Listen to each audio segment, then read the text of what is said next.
اور یہ خطبہ اس وقت کا ہے جب کہ ابو سفیان نے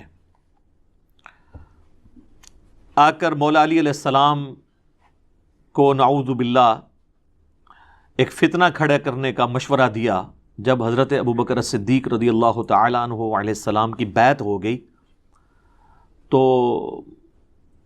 اس نے آ کے سیدنا علی سے کہا کہ یہ تو ایک چھوٹے خاندان کا بندہ ہے جس کی بیعت ہو گئی ہے، تو یہ تو تمہارا حق تھا. تو اس کے اوپر پھر مولا علی نے جو اس کو ڈانٹا. ویسے اس سے زیادہ سخت الفاظ میں اہل سنت کے ہاں یہ خطبہ پایا جاتا ہے، لیکن چونکہ آج یہ ٹاپک نہیں ہے میں اس کو سکپ کرتا ہوں. میں صرف شیعہ کو یہ بتا رہا ہوں کہ یہ دیکھیں کہ مولا علی کا ایٹیچیوڈ کیا ہے کہ ابو سفیان آ کے جب یہ مشورہ دیتا ہے کہ ہم آپ کی بیعت کرتے ہیں. یہ باقاعدہ اس خطبے کے نیچے لکھا ہوا ہے کہ جب رسول اللہ نے دنیا سے رحلت فرمائی تو عباس اور ابو سفیان نے آپ سے عرض کی کہ ہم آپ کی بیعت کرنا چاہتے ہیں. یعنی ثقیفہ بنی ساعدہ والا ایشو ہو چکا تھا، اس پہ بھی میرا کلپ آ چکے ہوئے ہیں. یعنی میں سمجھتا ہوں کہ یعنی اس وقت ایشو جو ہے وہ مس ہینڈل ہوا، لیکن الٹیمیٹلی سیدنا علی نے جب اسے ایکسیپٹ کر لیا تو اس کے بعد آج کی ڈیٹ میں اس کے اوپر ان معاملات کو نہیں لے کے چلنا چاہیے. میں نے پریکٹیکلی بخاری اور مسلم سے اس چیز کو ثابت کیا ہے.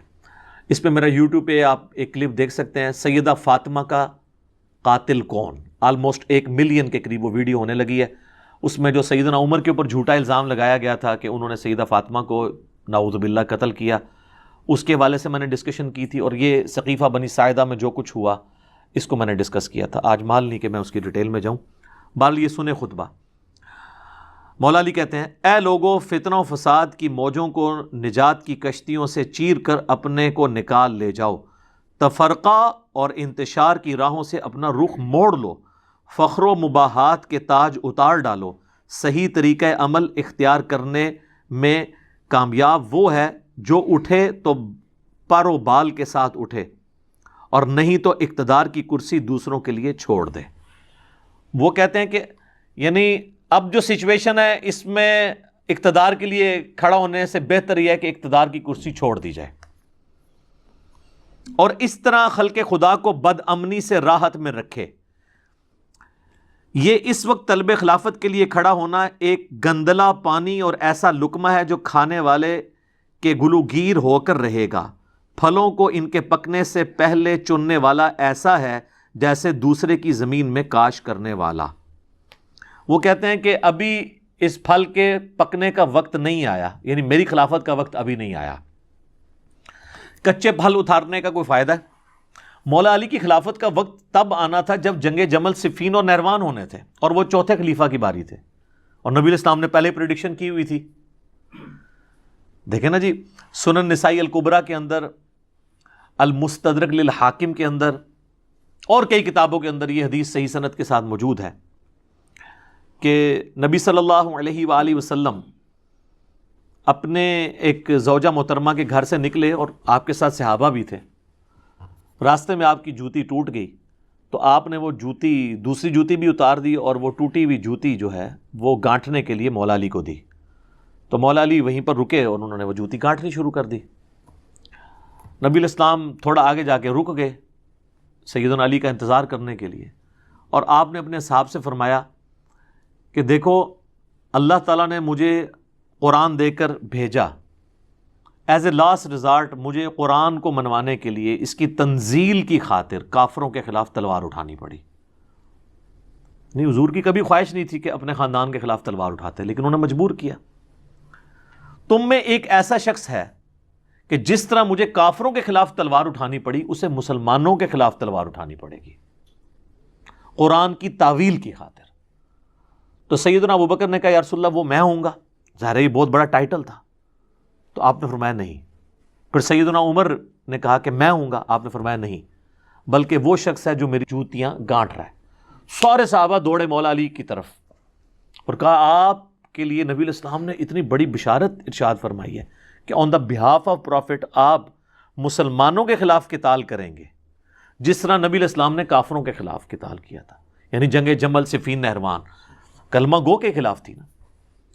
تو کہتے ہیں کہ سیدنا علی مسکرا پڑے، جس سے ہمیں یہ پتہ چل گیا کہ حضرت علی کو یہ بات پہلے ہی پتہ تھی کہ انہوں نے یہ کام کرنا. تو اب یہ نہج البلاغہ میں جو کہہ رہے ہیں نا کہ پھل پکنے سے پہلے نہ اتارو، یعنی میرا جب موقع آئے گا، جس وقت میری ڈیوٹی اللہ کے نبی نے لگائی ہے، میں نے اسی وقت وہ ڈیوٹی پوری کرنی ہے۔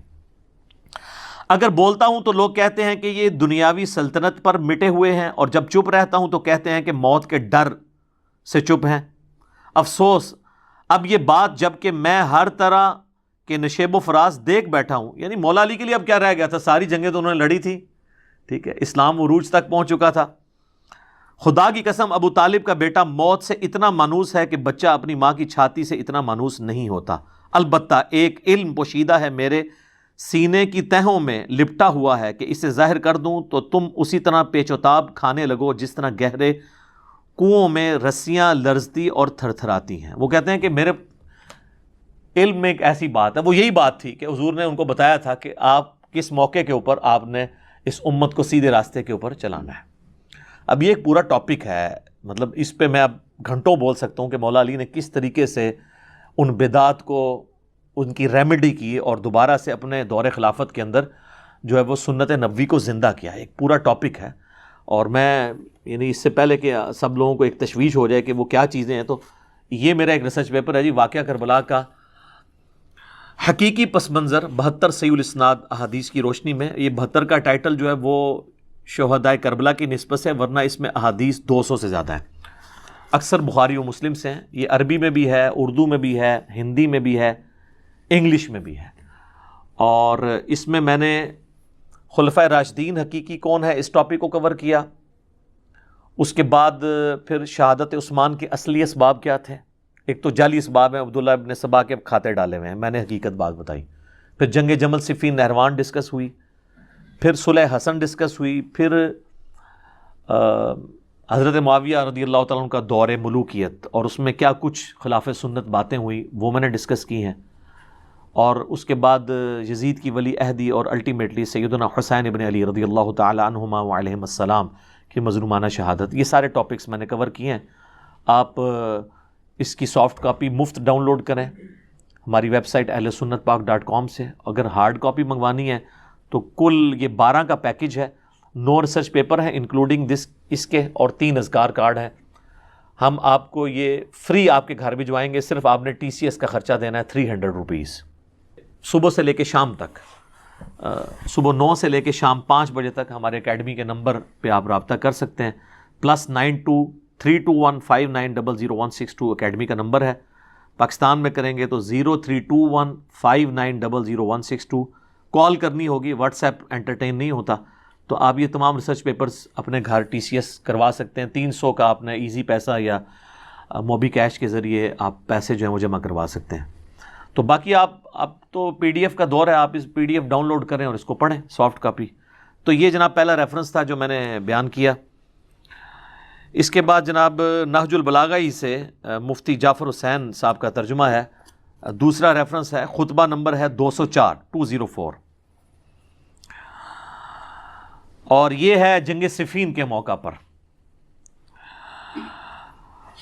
اور وہ کہتے ہیں وَقَدْ سَمِعَ قَوْمًا مِّنْ أَصْحَابِهِ يَسُبُّونَ أَهْلَ الشَّامِ أَيَّامَ حَرْبِهِمْ بِصِفِّینَ، کہ جنگ صفین کے موقع پر جب مولا علی نے اپنے چند ساتھیوں کو دیکھا کہ وہ سب و شتم کر رہے ہیں اہل شام کے اوپر، تو اب دیکھیں کہ مولا علی نے ان کو اہل شام پہ سب و شتم سے روک دیا۔ یہی تو میں کہتا ہوں کہ آل امیہ کا شیعہ وہ ہے جو صحابہ کرام پہ سب و شتم کرتا ہے، اور مولا علی کا شیعہ وہ ہے جو صرف علمی اختلاف کرتا ہے، سب و شتم نہیں کرتا۔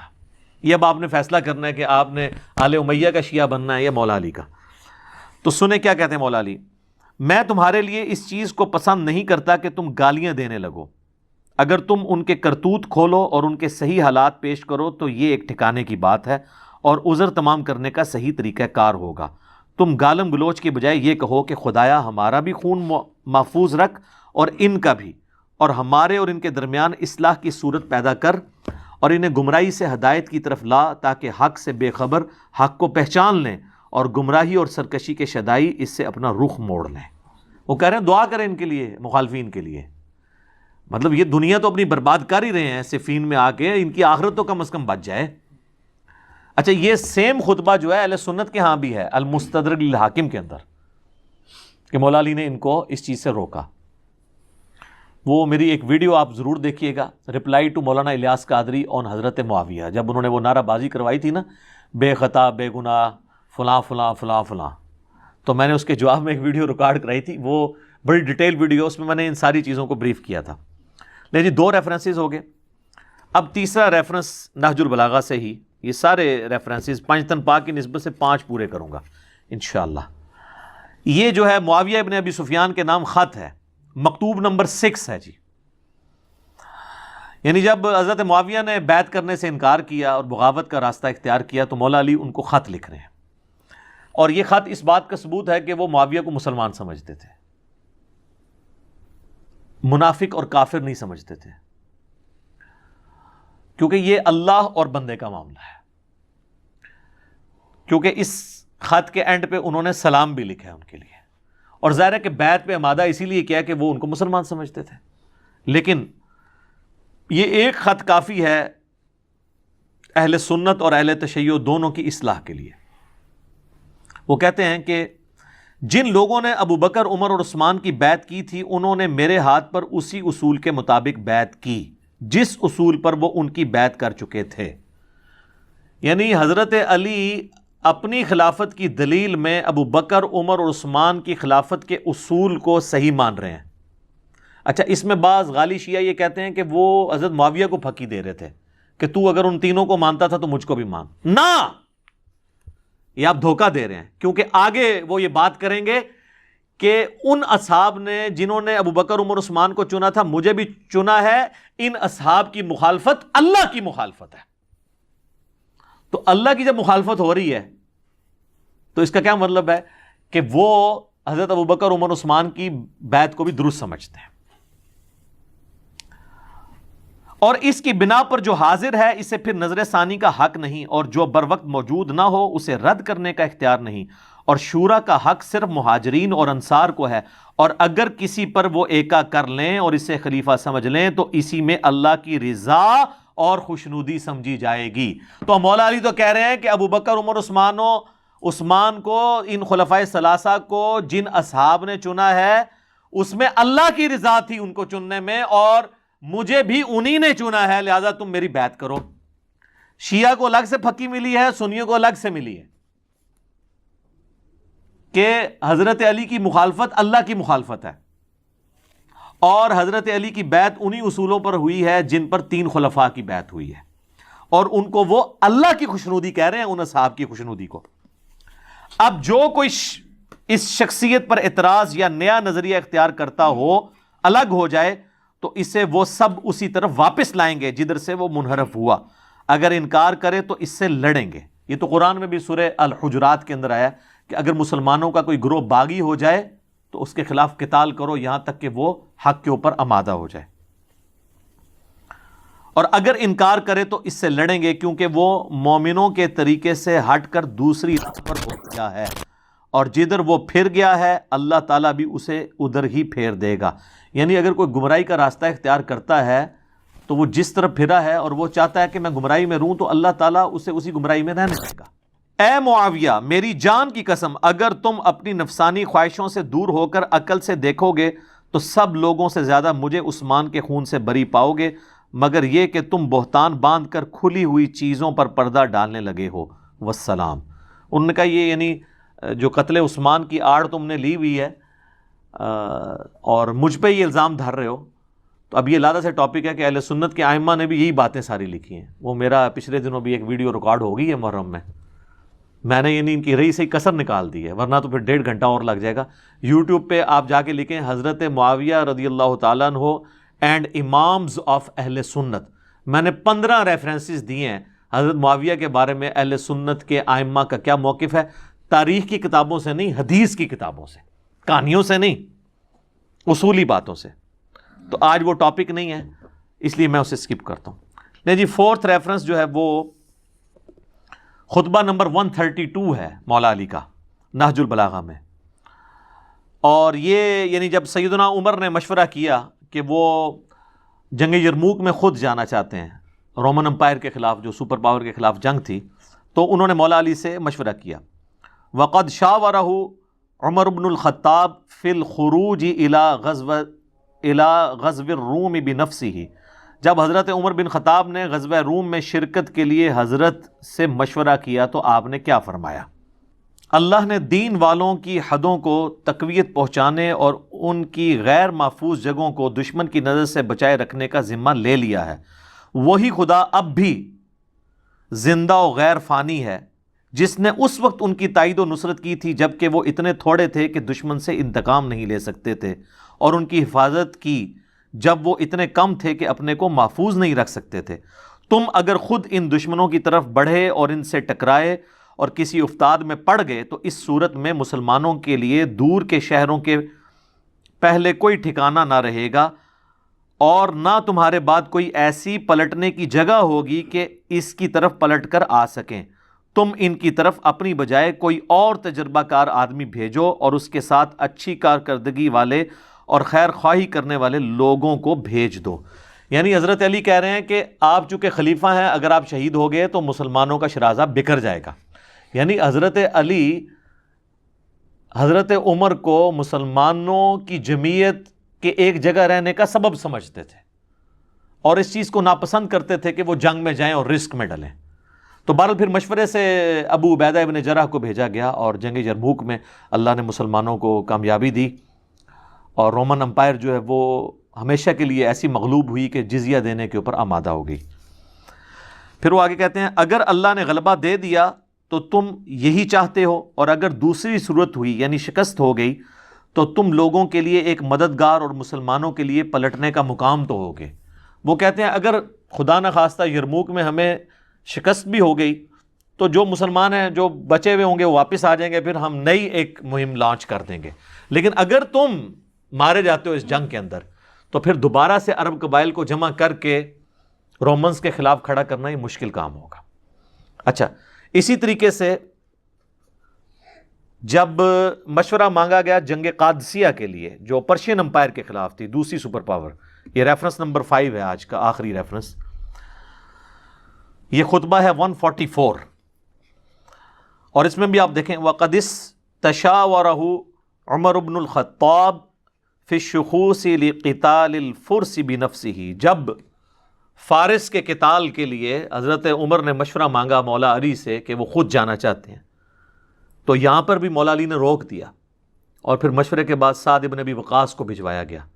8,500 مسلمانوں کی قربانی کے بعد 4 دن کی جنگ ہوئی بڑی سخت، اور اس کے بعد مسلمانوں کو اللہ تعالیٰ نے فتح دی اور ہمیشہ کے لیے پرشین امپائر ختم ہو گئی۔ یہ ساری چیزیں عمر سیریز کے اندر فلمائی ہیں جی، بہت زبردست انداز میں، جو قطر والوں نے 30 اقساط کے اوپر حضرت عمر پہ پوری ان کی بایوگرافی، بلکہ ان کو سینٹرڈ کرتے ہوئے سیرت الرسول ہی آپ سمجھ لیں ایک طرح کی فلم آتی ہے، اعلان نبوت سے 6 سال قبل سے لے کر سیدنا عمر کی شہادت تک، اردو ڈبنگ کے ساتھ، اردو سب ٹائٹل کے ساتھ، انگلش سب ٹائٹل کے ساتھ، ہر اعتبار سے ویڈیوز اویلیبل ہیں ہماری ویب سائٹ کے اوپر رکھی ہوئی ہے، آپ جا کے وہاں سے ڈاؤن لوڈ کر کے دیکھ سکتے ہیں۔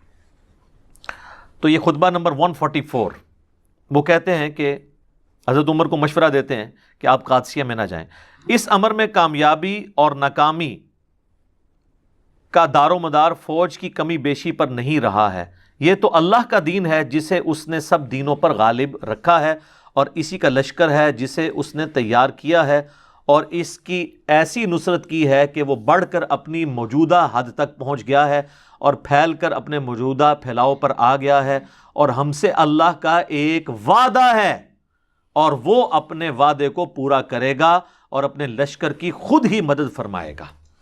اب یہ مولا علی نے جو ذکر کیا نا کہ ہم سے اللہ نے ایک وعدہ کیا ہے کہ آپ کو غالب کیا جائے گا، ایک تو وہ بڑا وعدہ ہے جو نبی علیہ السلام سے کیا گیا، هو الذی ارسل رسولہ بالہدی ودین الحق لیظہرہ علی الدین کلہ ولو کرہ المشرکون وکفی باللہ شہیدا، مختلف الفاظ کے ساتھ آتا ہے۔ وہی اللہ ہے جس نے الہدا یعنی قرآن اور دین حق کے ساتھ اپنے نبی کو مبعوث کیا تاکہ اس دین کو تمام ادیان پر غالب کر دے، خواہ کافر اس کا برا مان جائے۔ ایک تو یہ ایک جنرل وعدہ ہے، اور ایک اسپیسیفکلی انہوں نے کہا ہم سے بھی اللہ کا ایک وعدہ ہے، اور وہ وعدہ ہے سورہ النور کی آیت نمبر 55 جسے آیت استخلاف کہتے ہیں۔ وعد اللہ الذین آمنوا منکم وعملوا الصالحات، اللہ کا وعدہ ہے تم میں سے ان لوگوں کے لیے جو کہ ایمان لائیں گے اور نیک اعمال کریں گے، لَيَسْتَخْلِفَنَّهُمْ فِي الْأَرْضِ، کہ اللہ تعالیٰ ضرور زمین میں انہیں خلافت دے گا، كَمَا اسْتَخْلَفَ الَّذِينَ مِن قَبْلِهِمْ، جس طرح کہ ان سے پہلے لوگوں کو دی۔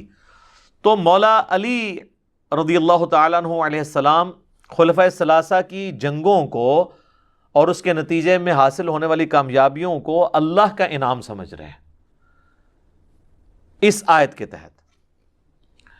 پھر وہ کہتے ہیں کہ امور سلطنت میں حاکم کی حیثیت وہی ہوتی ہے جو مہروں میں ڈورے کی، جو انہیں سمیٹ کر رکھتا ہے، جب ڈورا ٹوٹ جائے تو سب مہرے بکھر جائیں گے اور پھر کبھی سمٹ نہ سکیں گے۔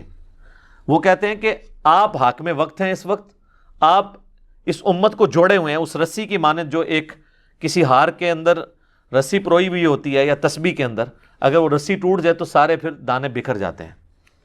یہ تعریفی کلمات نہیں تو اور کیا ہے۔ آج عرب والے اگرچہ گنتی میں کم ہیں مگر اسلام کی وجہ سے وہ بہت ہیں اور اتحاد باہمی کے سبب سے فتح و غلبہ پانے والے ہیں۔ تم اپنے مقام پر کھونٹی کی طرح جمے رہو اور عرب کا نظم و نسق برقرار رکھو اور انہی کو جنگ کی آگ کا مقابلہ کرنے دو، اس لیے کہ اگر تم نے اس سرزمین کو چھوڑا تو عرب اطراف و جوانب سے تم پر ٹوٹ پڑیں گے، یہاں تک کہ تمہیں اپنے سامنے کے حالات سے زیادہ ان مقامات کی فکر ہو جائے گی جنہیں تم اپنے پس پشت غیر محفوظ چھوڑ کر گئے ہو۔ یہی تو ہوا حضرت ابوبکر کے دور میں، حضور کی وفات ہوئی ہے تو کئی عرب قبائل مرتد ہو گئے، تو حضرت ابوبکر کو تو پہلے 2 سال انہی قبائل سے نپٹنا پڑا ہے۔ اس دوران بھی پرشین امپائر کے کچھ حصے فتح ہو گئے تھے لیکن بڑی مہم نہیں لانچ ہو سکی کیونکہ اندر کے قبائل ہی مرتد ہو گئے تھے۔ اور انہی کے بارے میں بخاری مسلم میں آتا ہے نا کہ میرے حوضے کوثر پہ کچھ لوگ آئیں گے، میں جنہیں پہچانتا ہوں گا، میں کہوں گا اصحابی اصحابی، یہ تو میرے ساتھی ہیں، میرے صحابہ ہیں۔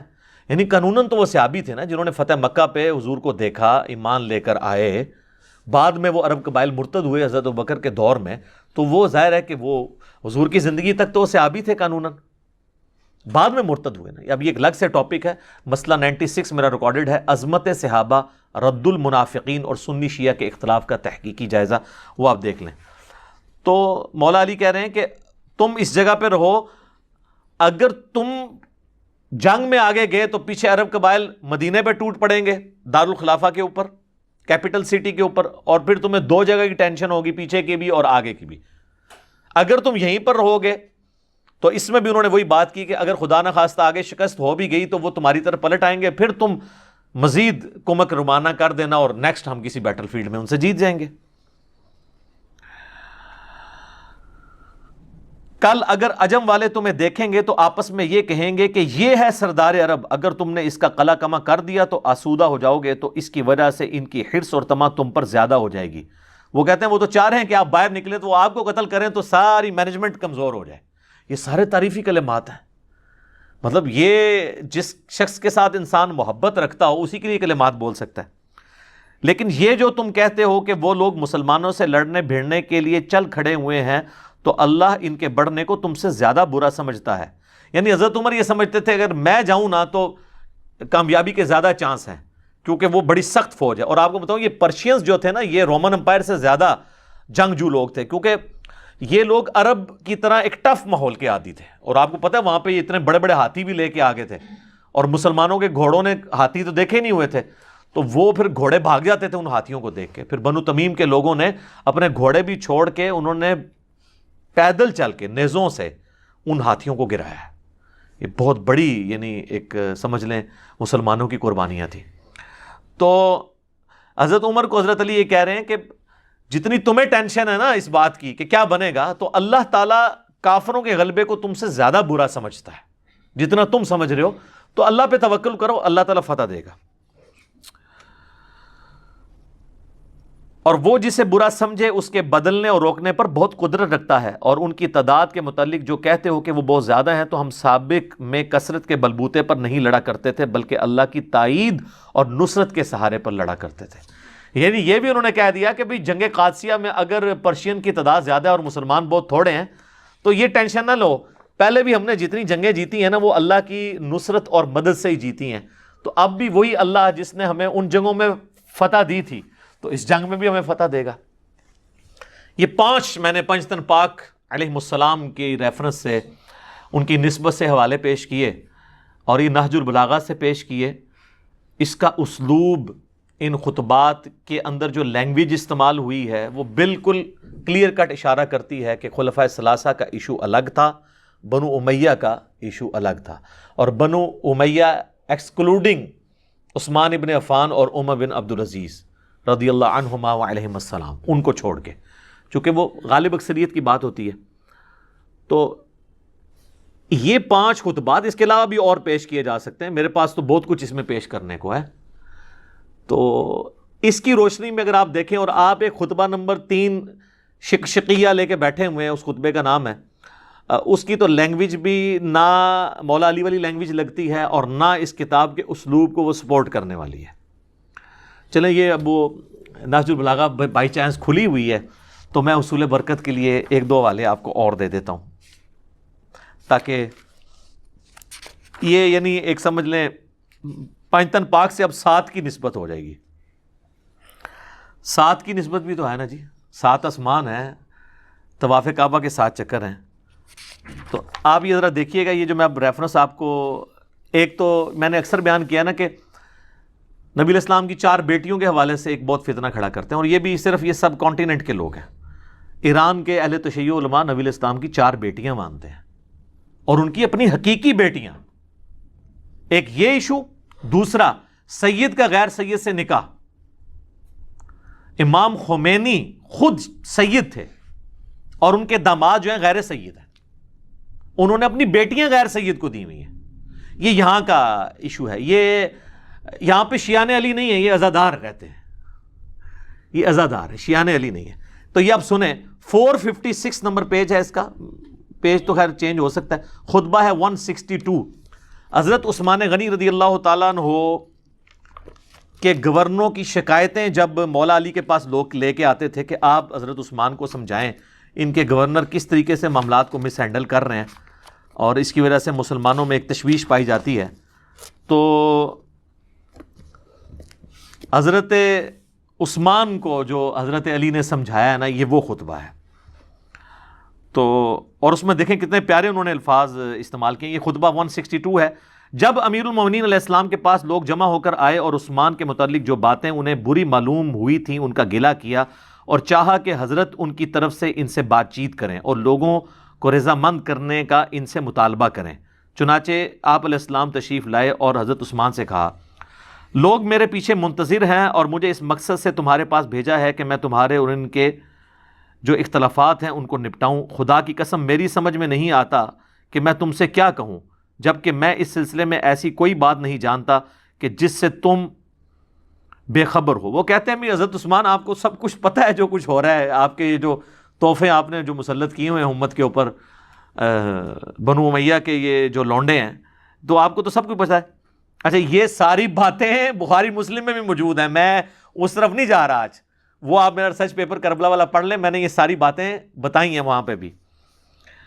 اور نہ کوئی ایسی چیز بتانے والا ہوں کہ جس کا تمہیں علم نہ ہو، جو تم جانتے ہو وہ ہم جانتے ہیں، نہ تم سے پہلے ہمیں کسی چیز کی خبر تھی کہ تمہیں بتائیں، اور نہ علیحدگی میں کچھ سنا ہے کہ تم تک پہنچائیں۔ جیسے ہم نے دیکھا ویسے تم نے بھی دیکھا، اور جس طرح ہم نے سنا تم نے بھی سنا، جس طرح ہم رسول اللہ کی صحبت میں رہے تم بھی رہے، یعنی سب کچھ آپ کو پتا ہے کہ یہ نظام حکومت وہ نہیں ہے جو رسول اللہ اور شیخین کا تھا۔ مختار سقفی پہ فلم بنائی ہے ایران والوں نے، اس میں سلمان ابن سرد صحابی جو حضرت حسین علیہ السلام کو خط لکھ کے بلواتے ہیں، تو وہ خط میں یہی لکھتے ہیں نا کہ اس نے شیخین کا راستہ چھوڑ دیا ہے، امیر شام نے، ٹھیک ہے۔ اور پھر اس کی وفات کے بعد وہ لکھتے ہیں کہ ایک مر گیا اور اپنے پیچھے دوسرا چھوڑ گیا۔ اب وہ لفظ انہوں نے کیا استعمال کیا تھا، وہ لفظ بہت بھاری تھا، وہ انہوں نے وہی لفظ استعمال کیا تھا جو موسیٰ علیہ السلام کے مخالف کا نام ہے، کہ وہ مر گیا اور اپنے پیچھے ایک دوسرا چھوڑ گیا۔ اچھا، اور حق پر امر پیرا ہونے کی ذمہ داری ابن ابی قحافہ اور ابن خطاب پر اس سے زیادہ نہ تھی جتنی کہ تم پر ہونا چاہیے۔ وہ کہتے ہیں کہ حضرت ابوبکر اور عمر جو حق پر قائم رہے نا، اس سے زیادہ ذمہ داری تمہاری بنتی ہے حق پہ قائم رہنے کی۔ کیوں؟ وہ بتا رہے ہیں۔ اور تم تو رسول اللہ صلی اللہ علیہ وآلہ وسلم سے خاندانی قرابت کی بنا پر ان دونوں سے زیادہ قریب تر بھی ہو، اور آپ صلی اللہ علیہ وآلہ وسلم کی دامادی بھی تمہیں حاصل ہے جو ان دونوں کو حاصل نہیں تھی. یعنی مولا علی کہہ رہے ہیں کہ حضرت عثمان اگر آپ کچھ کریں گے تو زیادہ کرٹیسزم ہوگا، اس لیے کہ آپ رسول اللہ کے داماد ہیں. ابو بکر عمر داماد نہیں تھے، ٹھیک ہے وہ سسر تھے، لیکن دامادی تو ایک اولاد والا معاملہ ہو جاتا ہے نا. تو آپ کے غلط ایٹیچیوڈ کی وجہ سے نبی علیہ السلام کے طرز حکومت کی بدنامی ہوگی. تو یہ دامادی والا ثبوت بھی. اور ایک اور ابھی تازہ ایک دریافت ہوا ہے جی، یقین کریں 232 نمبر خطبہ 232. جب نبی علیہ السلام کی وفات ہوئی ہے تو ادھر حضرت علی کی جو گفتگو ہے نا وہ 232 خطبے میں ہے، 649 پیج ہے. اس والے کا دوسرے میں ڈیفرنٹ ہو سکتا ہے، لیکن یہ جو نمبر ہوتے ہیں نا یہ ساروں میں ایک جیسے ہی ہوتے ہیں. آپ عربی ورژن بھی اٹھائیں گے اس کا، فارسی ورژن اٹھائیں، اردو ورژن، کسی بھی پرنٹنگ پریس کا نمبر یہی ہوگا. رسول اللہ کو غسل اور کفن دیتے وقت خطبہ نمبر 232. اہل سنت کے ہاں بھی موجود ہے کہ نبی علیہ السلام کے اہل بیت نے ان کو غسل دیا ہے. آپ کی ازواج نے نہیں غسل دیا، آپ کے قریبی رشتہ داروں نے دیا ہے، مولا علی نے اور فضل ابن عباس نے رضی اللہ عنہما وعلیہم السلام. اب یہ دیکھیں حضور کی میت کو مخاطب کر کے کہہ رہے ہیں یا رسول اللہ میرے ماں باپ آپ پر قربان ہوں. یہ سیم الفاظ صحیح بخاری کے اندر ہیں جب حضرت ابوبکر نے حضور کا کفن اٹھایا تھا اور آپ کے ماتھے پہ بوسہ دیا اور کہا کہ میرے ماں باپ آپ پہ قربان. اللہ تعالیٰ یا رسول اللہ آپ پہ 2 موتیں جمع نہیں کرے گا. تو نبی علیہ السلام کی میت کو یا رسول اللہ کہنا یا آپ کی قبر پہ یا رسول اللہ کہنا یہ صحابہ کا طریقہ ہے. یا رسول اللہ میرے ماں باپ آپ پر قربان ہوں، آپ کے رحلت فرما جانے سے نبوت، خدائی احکام اور آسمانی خبروں کا سلسلہ قطع ہو گیا. عقیدہ امامت کی جڑ کاٹ دی انہوں نے کہ اب آسمان سے اللہ کوئی بات نہیں ہمیں بتائے گا. اللہ نے جو باتیں بتانی تھی نا وہ بتا دی کتاب و سنت کی شکل میں. یعنی عقیدہ امامت اگر کوئی اس طرح کا ڈیوائن مانتا ہے کہ اللہ تعالیٰ رسول اللہ کے بعد بھی کوئی ایسا سلسلہ جاری رکھے ہوئے ہے، چاہے وہ غلام احمد قادیانی دجال دعویٰ کرے یا کوئی اور شخص دعویٰ کرے یا صوفیاء کے ہاں کوئی کشف الہام کے نام کے اوپر دعویٰ کرے، یہ سب کے سب باطل ہیں. آسمانی خبروں کا سلسلہ قطع ہو گیا جو کسی اور نبی کے انتقال سے قطع نہیں ہوا تھا. یہ بڑی پوائنٹ کی بات ہے کہ آج تک جب بھی کوئی نبی فوت ہوئے ہیں نا آسمان اور زمین کا رشتہ نہیں ٹوٹا تھا کیونکہ ایک نیا پیغمبر آ جاتا تھا. لیکن رسول اللہ کے جانے کے بعد اب یہ ہمیشہ کے لیے رشتہ ٹوٹ گیا. اللہ اکبر. آپ صلی اللہ علیہ وآلہ وسلم نے اس مصیبت میں اپنے اہل بیت کو مخصوص کیا، یہاں تک کہ آپ صلی اللہ علیہ وآلہ وسلم نے دوسروں کے غموں سے تسلی دے دی اور اس غم کو عام بھی کر دیا کہ سب لوگ آپ کے غم میں برابر کے شریک ہیں.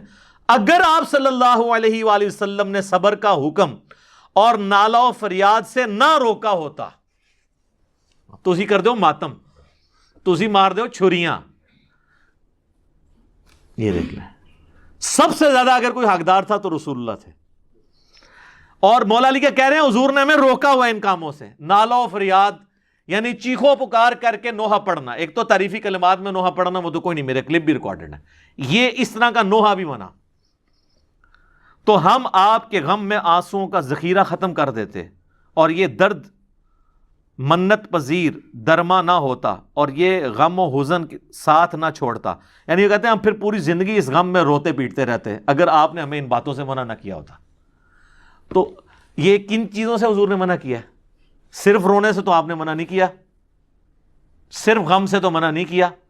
اس طرح کا رونا پیٹنا جو ہمارے اہل سنت کے ہاں تو بخاری مسلم میں کئی احادیث موجود ہیں اس کے خلاف.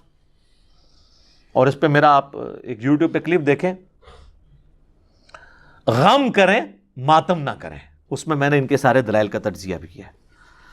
لیکن موت ایسی چیز ہے کہ جس کا پلٹانا اختیار میں نہیں اور نہ اس کا دور کرنا بس میں ہے. یہ ہے جناب عقیدہ. تسی آدھے ہو بابے جناب جڑے نے روح کھو لیندے نے اسرائیل کولوں، وہ کہہ رہے نبی بھی جدوں فوت ہو جائے نا اور ہی واپس آ سکتا دنیا وچ. یہ تو واضح اللہ کا فتویٰ ہے سورہ یاسین میں، جو مر چکا وہ کبھی دنیا میں واپس نہیں آئے گا. سورہ واقعہ میں بھی اللہ تعالیٰ فرماتا ہے کہ لے آؤ نا اس کی روح پلٹا کے اگر پلٹا سکتے ہو. ایک کہتے ہیں عبد القادر جیلانی لے آئے تھے، ان بیچاروں کو پتہ بھی نہیں ہوگا، ان کو بھی شرمندگی ہوگی ان کی حرکتوں کی وجہ سے. اور یہ میں بتا دوں حضرت عیسیٰ علیہ السلام بھی جو مردوں کو زندہ کرتے تھے وہ چلتے پھرتے نہیں تھے، صرف اپنی نبوت کی گواہی کے لیے تھوڑی دیر کے لیے زندہ ہوتے تھے، واپس پھر وہ قبر میں. چلتے پھرتے کوئی نہیں تھے. میرے ماں باپ آپ پر نثار ہوں ہمیں بھی اپنے پروردگار کے پاس یاد رکھیے گا اور ہمارا خیال رکھیے گا۔ اچھا، یہ اس سے بھی بعض لوگ مس گائیڈ ہوتے ہیں کہ جی یہ جو انہوں نے کہا نا کہ آپ جب اللہ کے پاس جائیں تو ہمیں یاد رکھیے گا اور ہمارا خیال رکھیے گا، تو وہ کہتے ہیں جی حضور سے مدد مانگیے۔ کوئی مدد نہیں مانگی ہے۔ انہوں نے کہا جب آپ اللہ کے پاس جائیں گے نا تو ہمیں آپ نے اللہ کے حضور یاد رکھنا ہے۔ وہ تو ہم کہہ رہے ہیں کہ ہمیں حضور کی دعاؤں کا حصہ پہنچتا ہے جو آپ اپنی زندگی میں کر کے گئے ہیں۔ بخاری مسلم میں نہیں آتا حضور علیہ السلام نے اپنی وفات سے چند دن پہلے سیدہ فاطمہ کے کان میں ایک بات کہی تو وہ رو پڑی، پھر ایک بات کہی تو ہنس پڑی۔ تو اما عائشہ نے پھر بعد میں پوچھا اور کہا میں تمہیں اس حق کا واسطہ دیتی ہوں جو میرا تم پر ہے، مجھے بتاؤ رسول اللہ نے کیا بات کی تھی۔ زندگی میں انہوں نے بھی نہیں پوچھا، ان کو بھی پتا تھا کہ راز کی بات ہے۔ تو انہوں نے کہا کہ مجھے حضور علیہ السلام نے کہا تھا کہ میں اب چند دن کا مہمان ہوں، میں دنیا سے جانے والا ہوں۔ تو اس پہ میں رو پڑی اور پھر مجھے کہا کہ میرے اہل بیت میں سب سے پہلے تم مجھے آ کے ملو گی۔ تو مرنے کے بعد جنت میں جا کے مل رہے ہیں نا، اور کہا کہ تم اس پہ خوش نہیں ہو کہ تم جنتی عورتوں کی سردار ہو۔ یہ بخاری مسلم دونوں میں حدیث موجود ہے۔ تو اس میں مسکرا پڑی۔ اسی طریقے سے جو مسند احمد میں حدیث ہے، جو کربلا والے دن حضرت ابن عباس نے خواب دیکھا تھا کہ حضور علیہ السلام کے بال پرانگدہ ہیں اور بڑی غم کی حالت ہے اور ہاتھ میں خون کی ایک شیشی اٹھائی ہوئی ہے، اور ابن عباس کہتے ہیں میرے ماں باپ آپ پہ قربان، یہ آپ کی کیا حالت ہے؟ تو فرمایا صبح سے حسین اس کے ساتھیوں کا خون جمع کر رہا ہوں، میرے حسین ان کے ساتھیوں کو مظلومانہ شہید کر دیا گیا کربلا میں، اور وہ شیشی آپ علیہ السلام نے اٹھائی ہوئی تھی۔ تو ابن عباس گھبرا کے اٹھے اور وہ دن اور تاریخ یاد رکھی، وہ 10 محرم 61 ہجری تھا۔ بعد میں کافی دنوں بعد خبر آئی، ظاہر ہے اس وقت انٹرنیٹ کا دور تو نہیں تھا، تو پتہ چلا کہ ایگزیکٹ اسی دن شہادت حسین ہوئی تھی علیہم السلام اجمعین۔ تو